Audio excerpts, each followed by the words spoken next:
Peace be with you. Continued.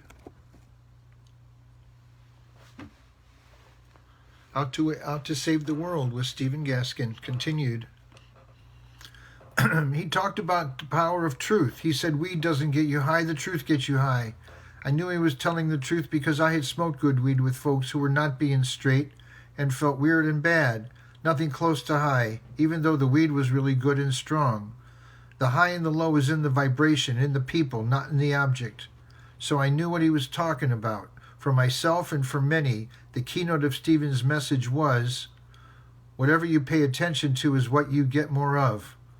Pretty much the same thing as Jesus said, as you sow, so shall you reap. Only he said it like a hippie. That's all.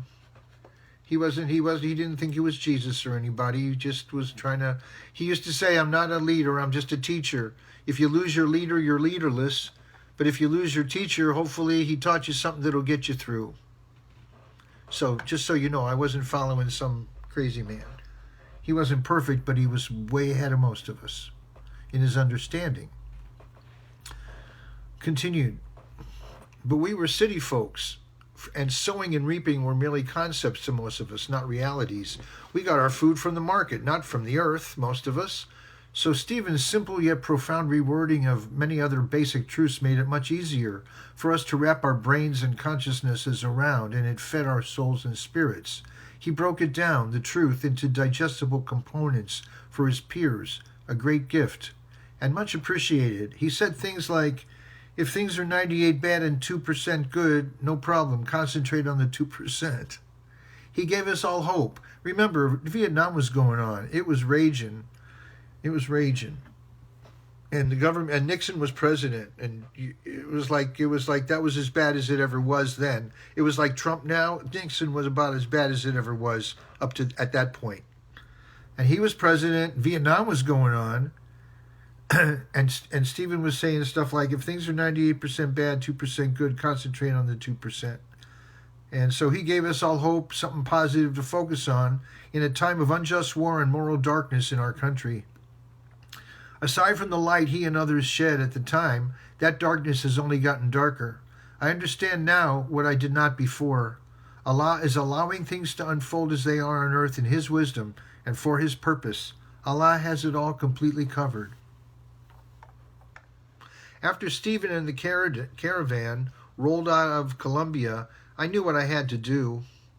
I dropped out of college. A week later, I got a letter from the draft board along with a new draft card with my new classification, 1A, cannon fodder.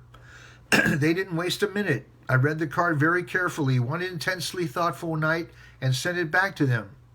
Because on the back of it, it said it was their property. It said property of the United States government. And in the state of mind I was in, I said, well, I was looking at the card going, well, this says it belongs to them. So I stuck it in an envelope and I sent it back to them. And I said, in a very respectful letter, I would very gladly do some civilian service stateside, but I had no intention of going to Vietnam to fight for tungsten and copper and whatever else was in the ground that the greedy industrialists had an insatiable appetite for. I respected the intentions of those who served in the military, those who did not realize what was really going on, who in good faith believed they were really defending their country. It's the management of the country that I have a problem with, not the people who went in not realizing what it was and thinking they were doing it, for all the right reasons. While I was regrouping in Colombia, after skipping enrollment for my last undergraduate semester, while packing up and trying to figure out my next move, I got a letter from the government telling me that I had to report for a pre-induction physical exam in St. Louis, a 2-hour bus ride from Columbia. They told me to be outside of the Columbia courthouse at 4 a.m., and a bus would take me and some other eligible young men from the area to St. Louis and back. The night before, I prepared for the journey for my physical exam by ingesting some peyote and psilocybin. And these are two mushrooms that have been used throughout history among indigenous people for spiritual guidance and clarity. And I also smoked a bunch of weed, cannabis. I do not like the racist term marijuana that was used by William Randolph Hearst to demonize Mexicans back in the reefer madness days of the 1930s.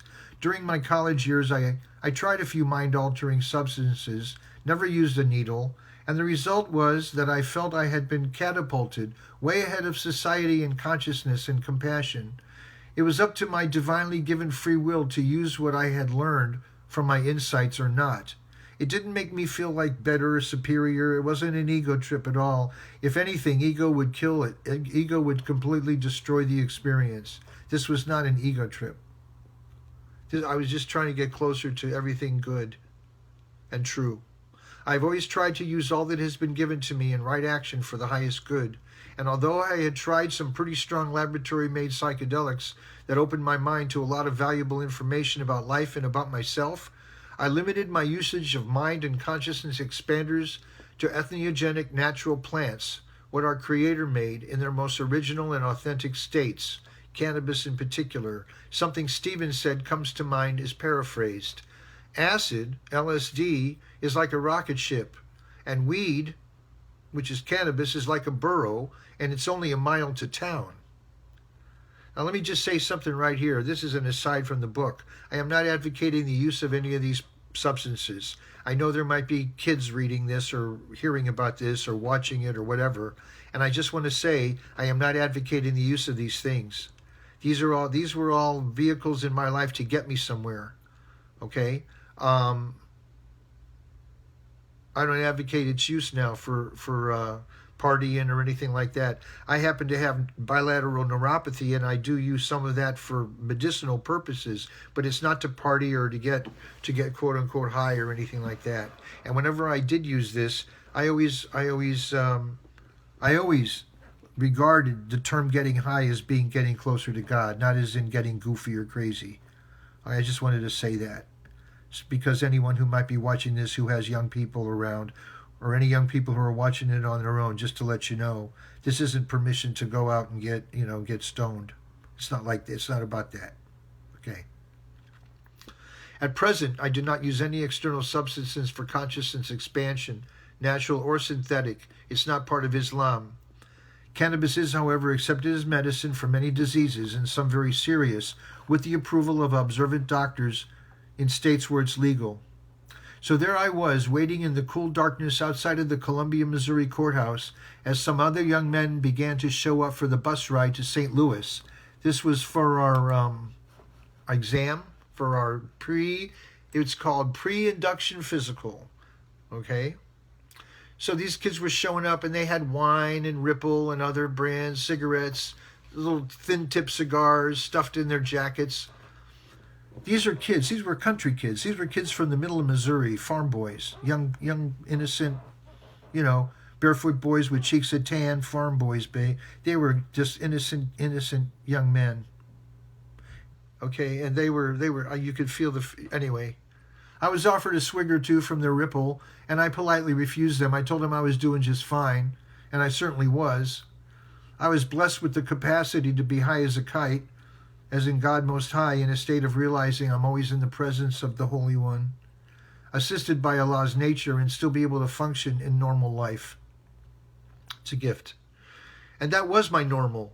High is my normal, to feel His presence in my daily life, whether externally or internally induced. And that was why I took those substances in the first place, to help me feel Allah's presence, not just for grins and giggles. Although, when you feel Allah's presence, sometimes it does make you grin and feel good. But it's not some of that stupid kind of stuff that they depict in the media. And anyway, we all got on the bus. Here we are. There's a bunch of young kids and young men in St. Louis getting on a bus in the middle of nowhere, in the middle of Missouri, which is a pretty isolated place back then in the mid-'60s, Columbia.